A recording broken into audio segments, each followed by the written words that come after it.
and welcome back to my channel. Spring sports are in full swing, and one of the fastest, quickest growing one, at least in West Michigan, is lacrosse. I always find it interesting that the sport has a very historical background, and whenever I see students practice cradling the ball, I can't help but think of when lacrosse's predecessor, Piscataway, played a huge role in the taking over of a British fort in northern Michigan. Let's learn more about it.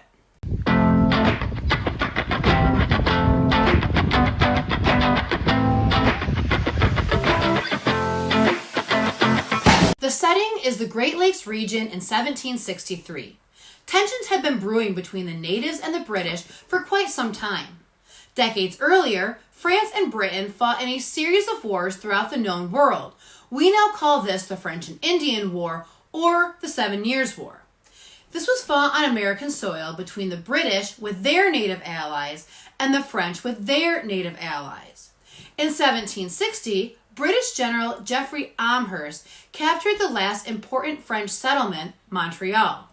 In Michilimackinac and Detroit, the passing of power from France to Britain was actually quite peaceful, and many French families were allowed to stay in these forts and continue trapping and trading furs. However, it wasn't long before the British began breaking their promises to the natives of the area as well as the French. The Treaty of Easton promised that British civilians in North America wouldn't settle west of the Allegheny Ridge, leaving that area to the natives. This part of the agreement was not respected by the colonists, who saw the immense value of the fertile lands. General Amherst, still in charge of American Indian policies, believed that the natives would have no other choice than to accept British rule, and he also felt that they would be unable to resist the British Army if it came down to an actual fight. Amherst began to cut back on giving gifts to the natives, a practice that previously had been a vital part of the friendly relationship between all the Europeans and the native tribes. Amherst also began to restrict the amount of ammunition and gunpowder that was sold to the natives, which would actually wound them from a military standpoint, and he also treated them with contempt.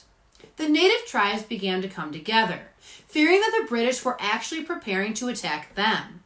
These tribes were led by Chief Pontiac of the Ottawa tribe, and a plan was set into motion. Fort Detroit was attacked, and the natives laid siege to it, but I'll have to save that story for a later video. Now, there were warning signs of an attack on Michilimackinac many days before this cleverly planned attack, as French settlers like Charles Langlade actually told British Major George Etherington about the increasing native activity in the area.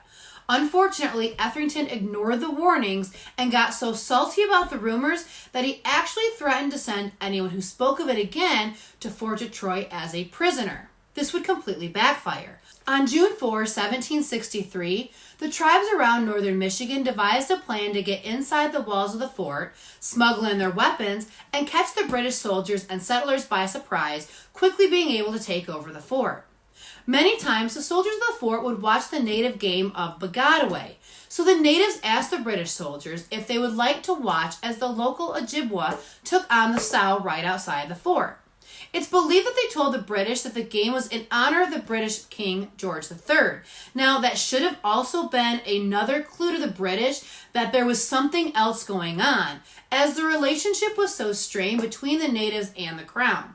The natives began the game, and at one point, one of the Ojibwa accidentally allowed the ball to go over the stockade wall. It was thrown back by a British soldier, and the game continued.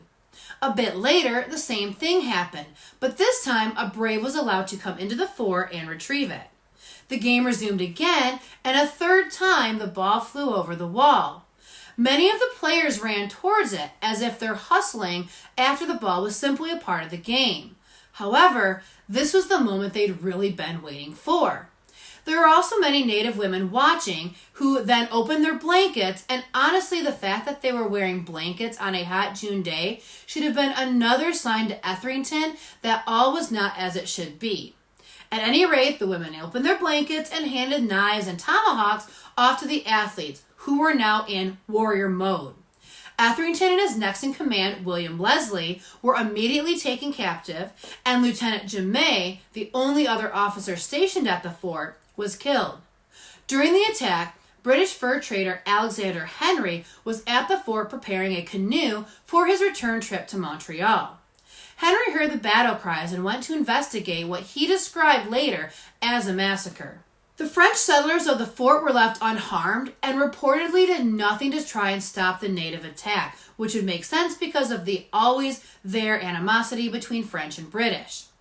Henry managed to escape the attack by hiding in the basement of one of the French settlers' houses outside of the fort, unbeknownst to the homeowner.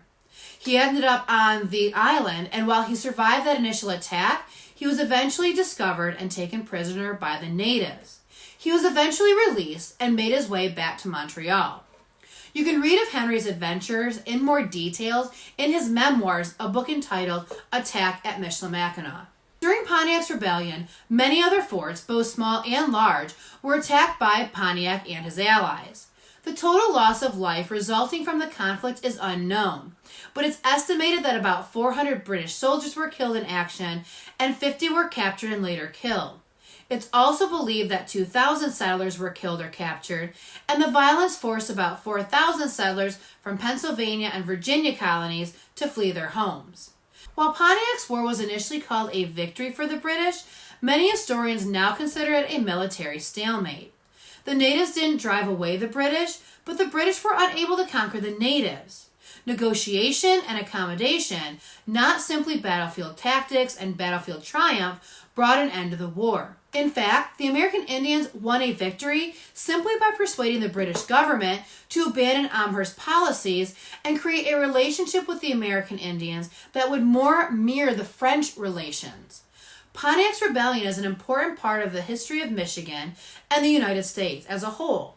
Also, if you're ever in northern Michigan during the Memorial Day weekend, stop at Fort Michilimackinac for an amazing reenactment of the capture of the fort, as well as be a witness to one of Michigan's most clever attacks. Thank you so much for watching, and have a great day.